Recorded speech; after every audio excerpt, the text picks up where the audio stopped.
Good morning, everybody. Welcome back for installment of Scott Selections here for Sunday, May 28th. For again today's play of the day, quick recap what happened yesterday. We had a nice winner in basketball with the Celtics money line at minus 135 on Bet Online. Gave the play out a couple of days ago, and it worked out. Good thing we took the money line instead of the -3. Brutal beat if you had the Celtics on the spread. But Boston looked like they were going to cruise to a nice win. They were leading for the majority of the game, and then they fell apart again down the stretch. In fact, they trailed by 1 point with less than 3 seconds left. Missed jumper into a game-winning putback buzzer beater by Derek White, and we picked up a win. Not going to call it a lucky win because, once again, Boston should have just won the game directly instead of really just messing around and letting Miami come back. But that's what Boston does. They're really bad at closing games, and we got bailed out at the end. So nice winner. Look for the winner here on Sunday. Also a reminder that for yesterday's video, gave out some tennis plays, and that ended up being for the Monday matches. So if you wanted some French Open action, check out the video before this one because those matches will be taking place tomorrow. But either way, time to get into the Sunday play. And we're going to look ahead once again to Game 7 of the Eastern Conference Finals between the Heat and the Celtics, taking place on Monday at 8:30 p.m. Eastern Time. And for this game, going to take the Heat plus the 8 at minus 110 on FanDuel. Time recording of Sunday, 9 a.m.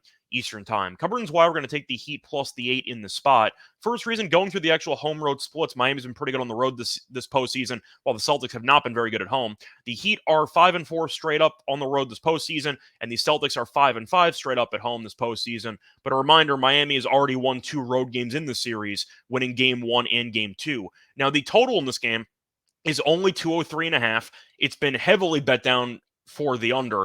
I believe it opened up at around 206, and now it's down to 203.5.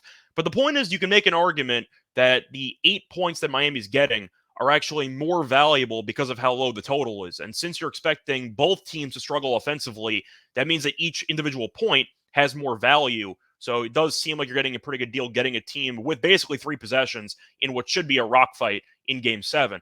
But I have to at least acknowledge what unfolded in Game 6 and how, even though Miami did lose the game and they were about 1 second away from making the NBA Finals, the fact that they were up 1 with less than 1 second to go, despite Butler and Adebayo shooting a combined 9 for 37 from the floor, I think actually gives Miami some room for encouragement. Now, I'm not saying that they're going to be able to fully dismiss what happened in Game 6, but the point is, if Butler or Adebayo or both actually just show up for this game, Miami's going to be in it. And even though Boston's a much better team on paper, and I feel like that's been a pretty obvious conclusion for most of the series, Missoula still hasn't exactly made many adjustments in this series. I think that when you're looking at Boston and how they've been able to come back from 3-0 down, a lot of it's just based on talent.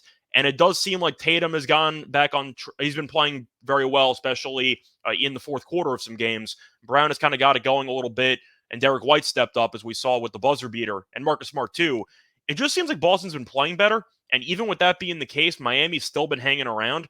And I do think that even though Boston did win Game 6, it's a serious red flag that even in these elimination games, they still can't close games to save their lives. It was embarrassing to watch Miami come all the way back because Boston should have won that game as soon as Marcus Smart had that and one with about 5 minutes to go.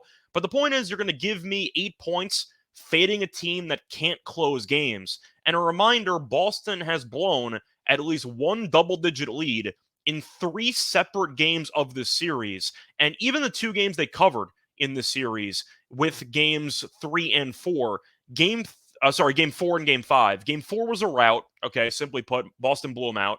Game 5, even with Boston winning for the majority of the second half, the cover was still in doubt. They needed a 35-footer from Hauser to even cover the spread in the first place, and Miami once again almost backdoored the thing. The point is, I do think Boston, even though they're probably going to win Game 7, I refuse to believe they're going to win by margin. I think with Butler and with Spoelstra, I think they find a way to keep it close. The game's going to be really ugly. But until I see Boston play a full 48 minutes, I will not put any faith in them to actually win this game by 9+ points. I think Miami hangs around. I think they probably lose by about 5 or so. But I am going to put it this way. If Miami does do the quote-unquote impossible, and Miami does win Game 7, I would be less surprised than other people. Let's put it that way. But with Boston, you know that this team cannot wait to blow leads. They make games extremely difficult for their fans and for themselves, and I do think you're going to see a pretty intense Game 7 that comes down to the wires. Play that once again And I also forgot to mention, by the way, the Heat have done very well traveling to Boston. The Heat are 15-6 ATS in their last 21 meetings in Boston. But simply put, I think Miami hangs in there. So the play that once again here for Sunday, May 28th, is going to be on the Heat plus 8 points in Game 7 at minus 110 on FanDuel. Bye, everyone.